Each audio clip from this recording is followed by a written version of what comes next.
Greetings from Mount Carmel in Haifa, in Israel. I'm just coming back from a closing ceremony for a program that I've been attending in Israel, which is a training in innovation and entrepreneurship. And I must say, I'm extremely challenged. And for those of you who are closer to me, you know that usually when I travel, I will not share most of the details concerning my journey. I choose to keep certain things to myself, but this has been a whole different experience. Now, you must understand that at the beginning of this year, I've been in a journey where I am studying with one of the universities back home in Zambia. I'm studying something that has to do with leadership and wealth creation. And I've learned a lot of things, and as part of that program, we needed to come here to Israel under the Galilee International Management Institute and spend a couple of days with different leaders from the industry, learning about innovation and wealth creation. And I must say, the things I have learned in the last 10 days or so have really challenged me. The exposure I have had, to in this place has really challenged me and changed my mindset. And my mind goes back to Zambia. Now, a few things that you need to know about Israel, that this is a very small country, a 22,000 square kilometer country, compared to Zambia, which is over 700,000 square kilometers, and with only a population of 8.1 people. Everything is totally against them. For a long time, Israel was surrounded by countries that didn't want them to exist, but now we thank God that they are signing peace deals on different border fronts with different countries, but they've had to fight for their survival for years and years. When you look at the land itself, everything is against them. If you're not in the desert, then you are in the mountains. If you're not in the mountains, then you are in the waters. And that's all they've had. And up until a few years ago, there was nothing Israel could point at and say this is the natural resource they have.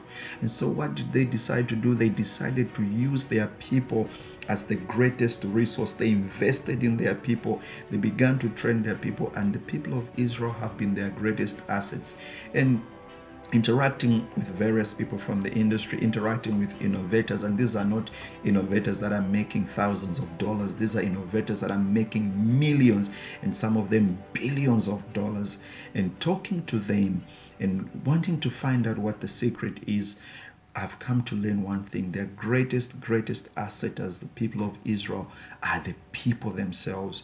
And the greatest asset that the people of Israel have is the mindset. That mindset which does not accept impossibility. I mean, when you look at the way they've designed this country, where they've had to make ways, literally where there was no way, they've had to make ways. They've developed this country. They've done amazing things. Why? Because they have a mindset which does not accept impossibility. The little interaction I've had with the Israelites is that when an Israelite looks at a challenge, they don't see an impossibility, but they see something that requires a solution and something which must be conquered, and they've had to conquer. As we drive around, I look at the road network, I look at the tech innovation that they've come up with in the various tech incubators and accelerators we've been to. And it's amazing what they've been able to do. And I strongly believe that even we as Africans and as Zambians can get to that level.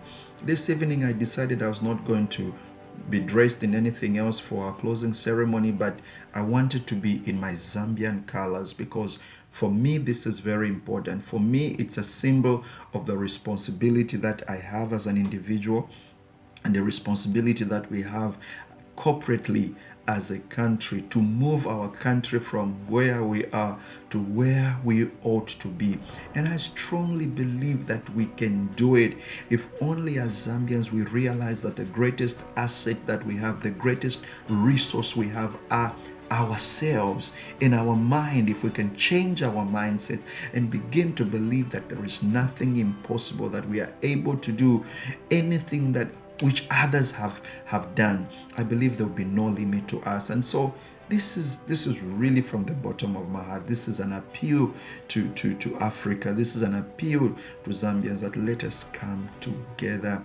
There is no need, Africa, for your children to begin crossing the seas, risking their lives just to go and work odd jobs in the Western world, when we have everything which is required to develop our country. Let's begin to value what God has given us. Let us begin to value the minds that God has given us, and let us put to use our minds. There is no use complaining that the government hasn't done this or the government needs to do this. We need to rise up and begin to use our minds.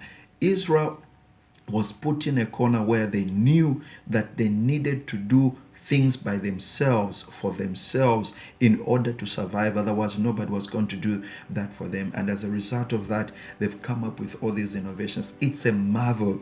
For those of you who have been here, you already know that. But for those of you who have never been here, I want to challenge you. Whatever time you can have, even as a pilgrim, just come and visit this land.